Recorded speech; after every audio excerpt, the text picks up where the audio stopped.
You have to trust that everyone's going to do their best at the end of the day. And there are times where people get burnt and you just learn from it. And we're very lucky to have built up some really solid relationships with creators, with agents, and with brands in the time that we've been working on these campaigns.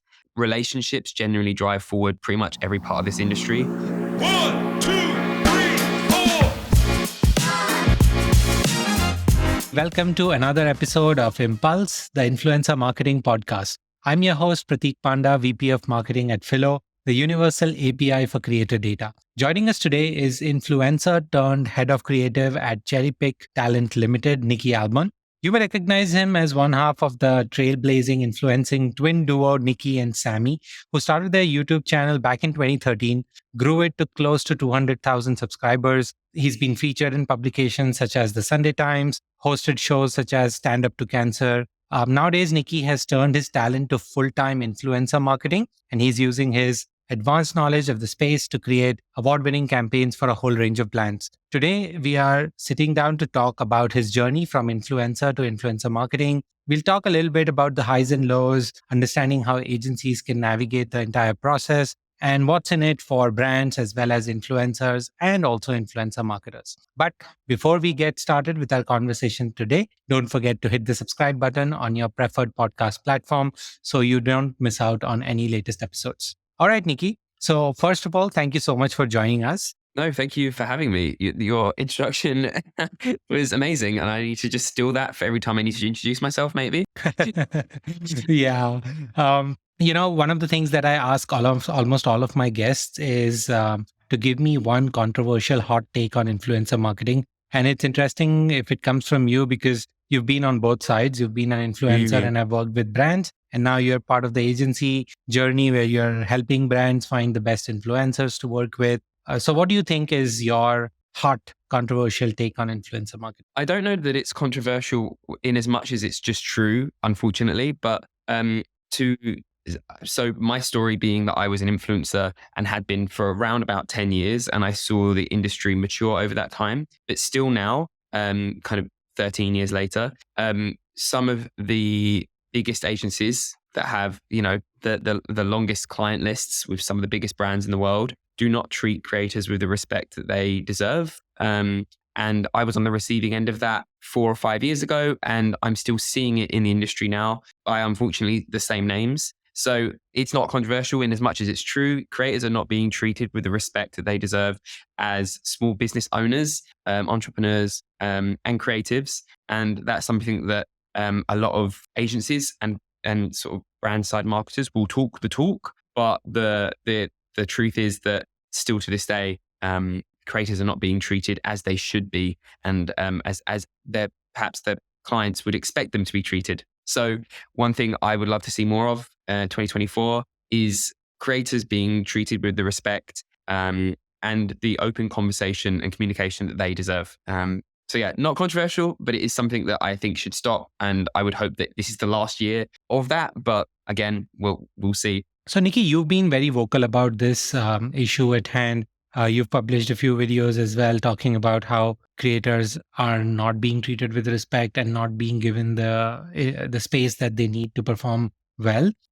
Why do you think this is happening, right? Because like if I think of as a brand, right, you obviously want to give creative freedom and the freedom of space as well as expression to your creators so that they can come up with something impactful for your brand. End of the day, you're spending money, you want to make it work. Why do you think, do we have this issue? The industry, the influencer industry was famously or infamously very Wild West and cowboy for so long. There were no industry standards. There's been many attempts to kind of solidify what they are. I actually think that regardless of guilds, unions, and all these other things that are happening or in pockets, I think they're maturing at a baseline just organically. But I think that when it comes to working with creators, because there is no roadmap to how to do that, and oftentimes bad players have got in the mix and just taken advantage of the situation, it has really held the industry back. Also, I speak from experience as a creator that started, I came out of uni, I went straight into creating content. there was no role models teaching people how to do it, how to negotiate with brands, how to know your worth, and how to know what is and isn't allowed, from a personal perspective in a contract, in an agreement, what you should and shouldn't sign up for. So I think there's lots of layers to this. And I think that it is just by nature of the fact it's a global industry. I think that it's maturing slowly because different areas are holding it back. For example, I often talk about this. One of the first brand deals that I got as a creator or was offered as a creator, bearing in mind I made comedy content for a predominantly female audience between the ages of 16 and 20, was a electric screwdriver. And the brand in question had reached out to us and offered us the opportunity to receive a free screwdriver in return for branded content. And at the end of the day, creators can't pay their bills with gifted items. That's just, that's a no-brainer.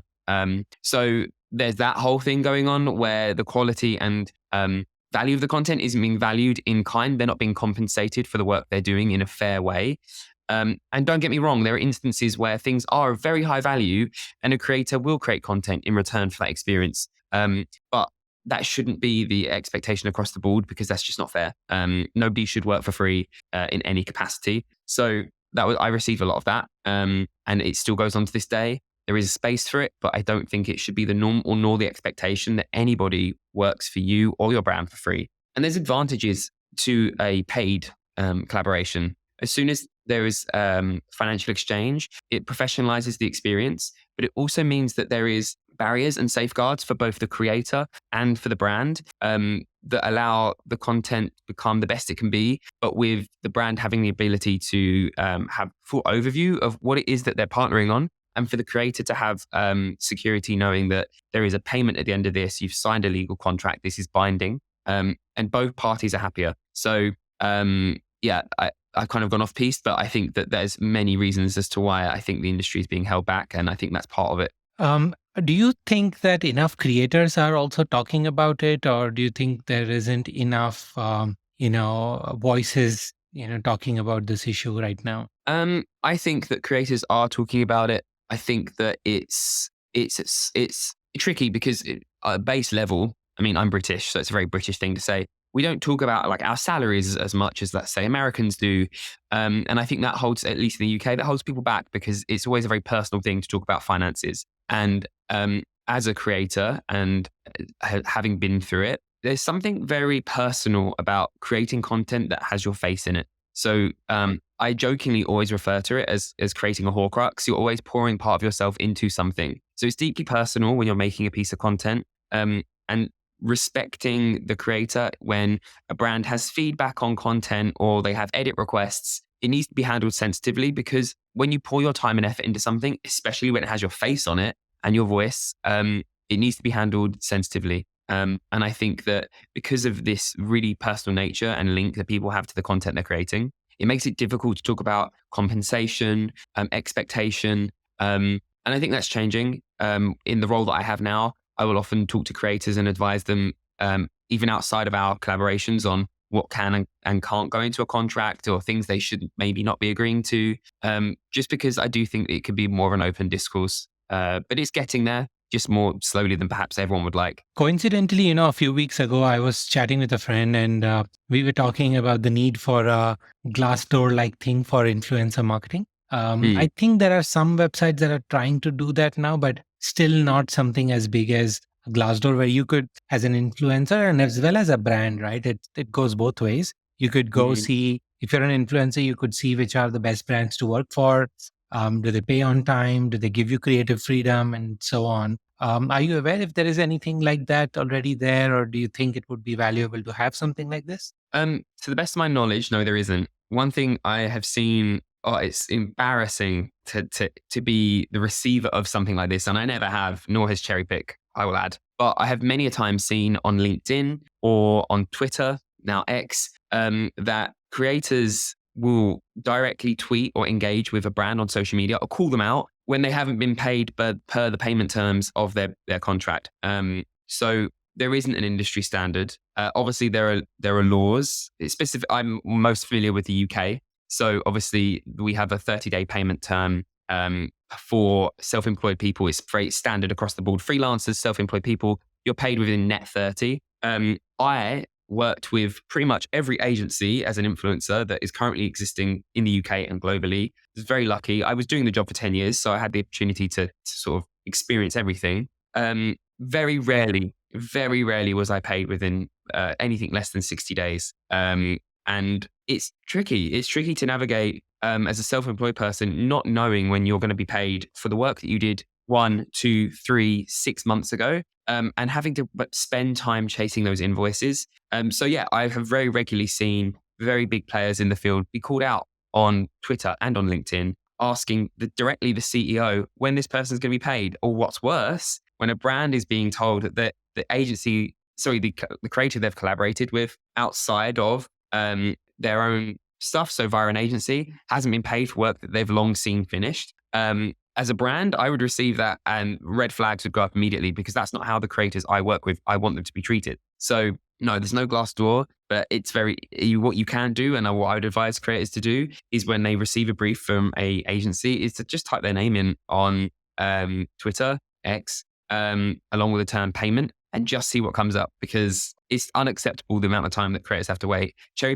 We're very proud to say that we pay all of the creators we work with, 99% of the time, within 30 days, because we've all worked, either myself as a creator, people within the company also worked as talent agents. So we're very aware of the common bottlenecks or pipeline issues that self-employed people have, and it's just not on.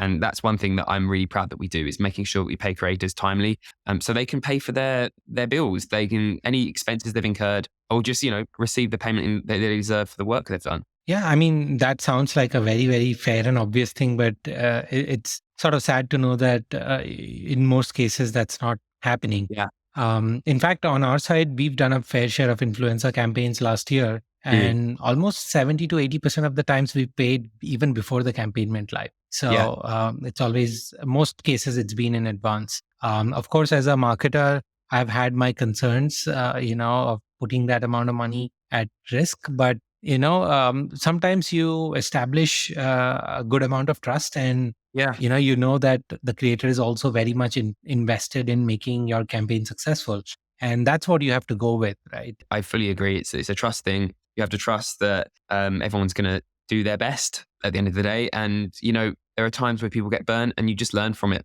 And we're very lucky to have built up some really solid relationships with creators, with agents, and with brands in the time that we've been working on these campaigns. And relationships generally drive forward pretty much every part of this industry. Life is too short to not have a good time at work, and I really try to carry that with me. And I think everyone that I work with does that too. Like, I've been on the receiving end of a snarky email that was just totally uncalled for, and I really kind of promised myself that I wouldn't do that. So, we just do our best to make sure that everyone is having a good time when we're working. So it's truly a collaboration. So tell me this, right, Niki? You've had experience being an influencer. Now you're on the other side of the table. So what does a day look like for the head of creative at Cherry Pick Talent, right? What do you do? How do you help brands be successful? My first experience at Cherry Pick was campaign management. So I was head of partnerships at the UK side of the company. We're based in the UK, but we have a North American, Canadian, and US team and European presence as well. But I headed up the UK partnerships. From there, I don't know if it's an obvious thing to say, but since I was a creator creating my own content, I chatted to the team, and I just felt like my experience lent itself to being creative. And so I'm heading up the creative team now.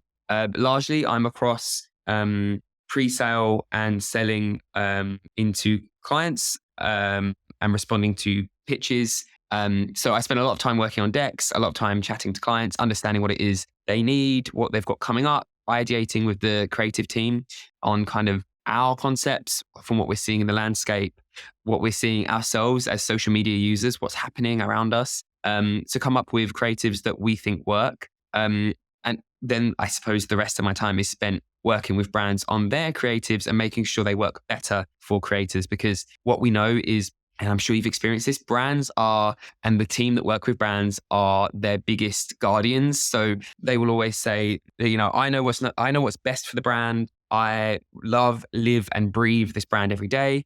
That's why I work for them, which obviously I respect, but at the same time, I then have to lean in with, whilst I hear that, I work with creators every single day. And at the very core of it, we have to let them lead with what they think is going to work best. Because the whole reason we're working with these creators is their relationship that they organically have built up with their audience. So a lot of my time is spent talking to brands, educating and advocating for creators, and also, advising brands that may be new to influencer marketing, why it works, how it could work for them, and talking a little bit more about the ins and outs and the campaign flow of working with an influencer agency, even if that's not cherry picked. I think educating across the board is a really important part of what I do. So I'm always happy to pick up a call with anyone that's interested in influencer marketing and chatting a little bit more in depth about how I see it working for them and how I think we could work well together. And also, from the creative perspective, one of our biggest clients is Epic Games. So I spend a lot of time talking and playing Fortnite, which for me is a massive bonus because ask any of my friends, I spend far too much time on Fortnite. But it's a joy because it's one of my, a brand that I really care about because I play with it as a consumer. And it means I get to have a lot of fun working on those campaigns. So yeah, a lot of spending time on decks and educating, I suppose, is if I could distill it down to two things. Got it. That's amazing. So you did talk a little bit about what makes influencer marketing work, right? So what is it that makes it work? How do you measure impact? How do you make your brands aware of whether influencer marketing is going to be good for them or not? And what are the signals they need to see to know that it's working? Yeah. So I guess I'll take the second part first. Is it's always important to establish what that KPI is with a brand. So, if it's something very broader funnel, such as awareness, then obviously influencer marketing I will advocate for. I think it's much more trackable, tangible. You can see the results per post. It's much better than whacking an ad on a bus because you have no idea how many people are going to see it. So yeah, for me, it's establishing what the KPI is first to understand, if their KPI is something that influencer marketing can't deliver on. I struggle to think of what that could be off the top of my head. But, if it's something like, no, I can't draw one because almost in every instance, influencer marketing can contribute towards returns on investment. But it's just understanding what their expectation is, their KPI, and going from there. How I see it working is, if the influencer marketing in many ways combines the status of a celebrity with the kind of word of mouth power of a best friend in many ways. Depending on the niche and vertical, you may follow influencers for different reasons. If I'm a vegan, so I follow a lot of vegan chefs on Instagram. And just yesterday, for example, I was recommended a new tofu brand that I hadn't heard of before. And whilst I didn't click through on the Instagram story rather, to purchase, I saw it in the supermarket the following day and I purchased it. So it's kind of this halo effect with influencer marketing that you are you're laying the foundation for purchasing intent.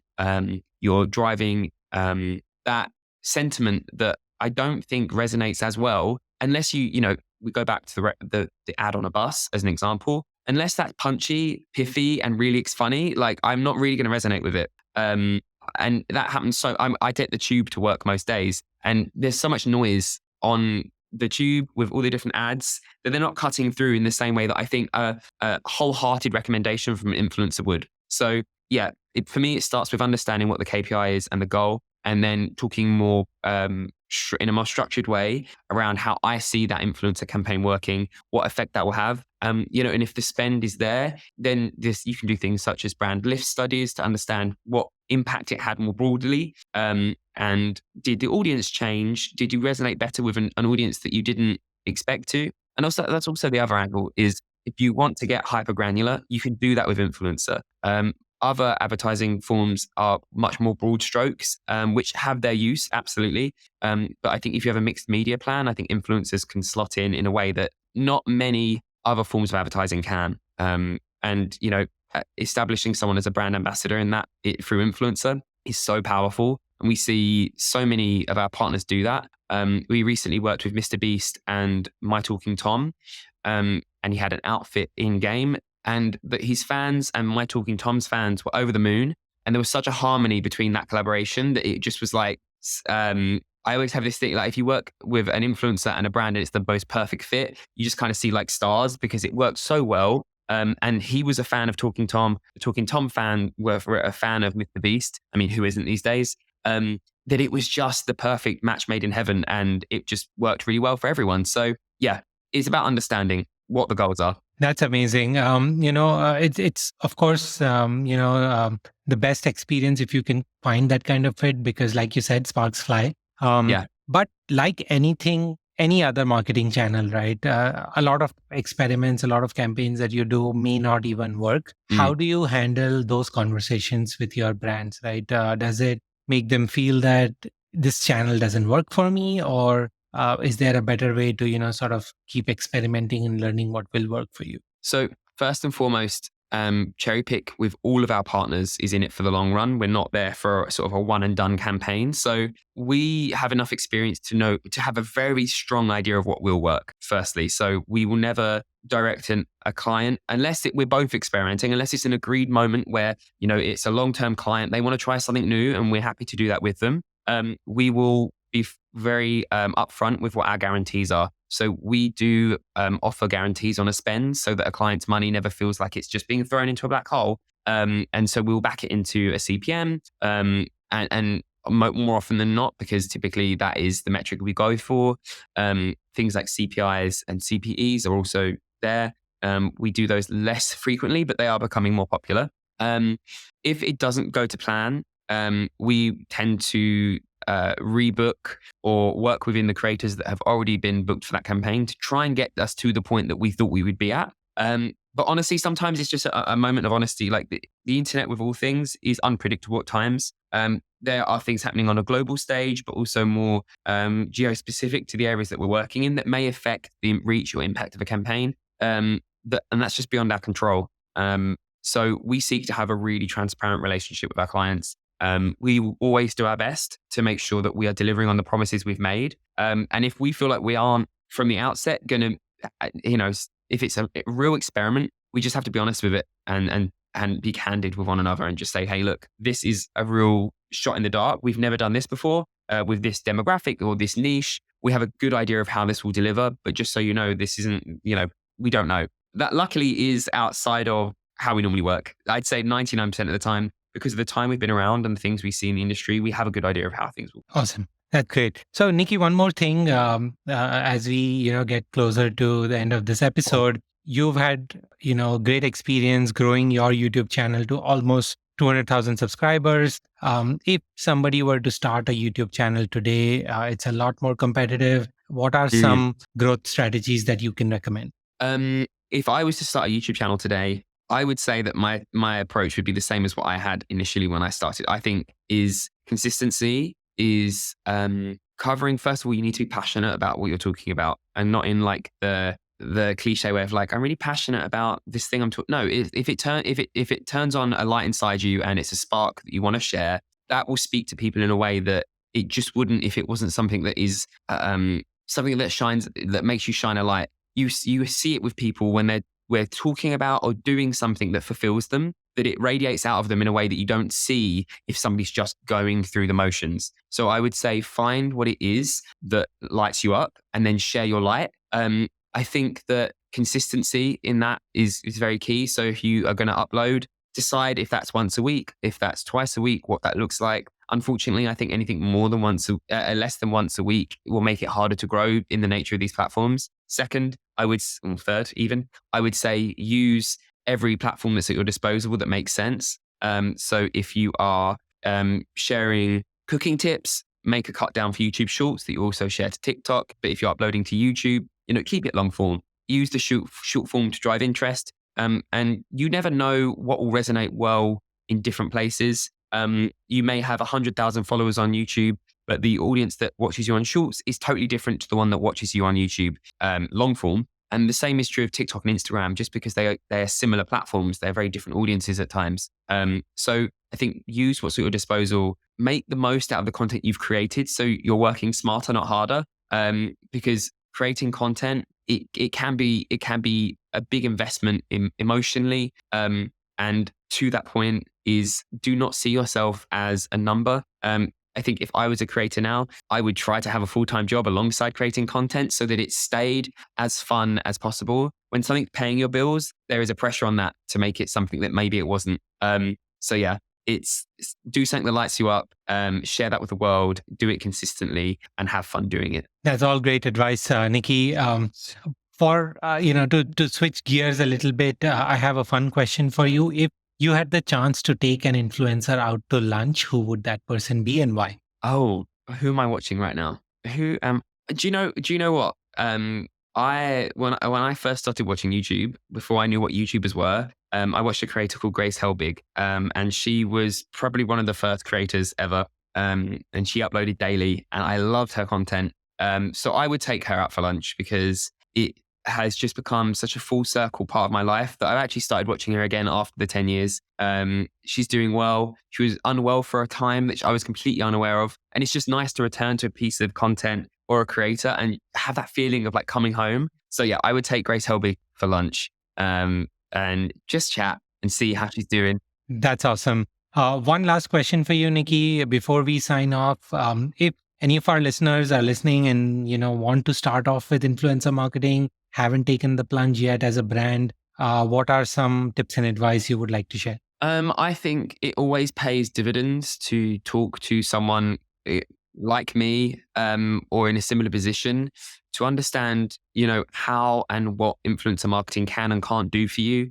I think understanding it is really important because what I've experienced a lot is when someone within the company really believes in influencer marketing, but they need to convince the higher ups that this is where they should go with their cash, take it out of XYZ and move some or a little test budget across to influencer. I get that a lot. And often not, I just say, hey, like I'm going to work with you to sell this in because I do believe that it works. We see it time and time again. So I think just connect with an influencer agency, have them explain to you what their vision is, allow them to be the experts that they believe they are. If you come to me, I feel like I know what I'm talking about. And it's my job to convince you that I do and how it can work best for you. So let me do the hard work is what I would say. We're there to support. We want to, I speak for myself and cherry pick largely, but we want to be part of your team and your goal is our goal. So I think it starts with a conversation. It doesn't need to be the biggest budget in the world. You can do a test budget and then, grow from there. We've done that with many clients. Some of them spent all their money on paid media campaigns. And over time, they've siphoned that away to influencer because they see that it returns either in quality of the cohort that they're driving to their product or the community they're building. So yeah, I would say it starts with a conversation and people like me are around to have that chat. So always feel free to reach out because there's no such thing as a stupid question in this new space. Awesome. Thank you so much, Niki. This was an amazing conversation, a lot of insightful, takeaways there for everybody who's watching and listening. Thank you so much for spending time with us. No, thank you so much for having me. I really enjoyed chatting. Impulse, the influencer marketing podcast, is brought to you by Phyllo. Phyllo is the easiest way to get access to authenticated creator data from hundreds of different platforms. To know more about Phyllo, visit getphyllo.com. That's getphyllo.com. Also, make sure to search for Influencer Marketing Podcast in Apple Podcasts, Spotify, Google Podcasts, or any of your favorite podcast listening platforms. And don't forget to click subscribe so you don't miss out on any future episodes. On behalf of the team here at Phyllo, thank you so much for listening.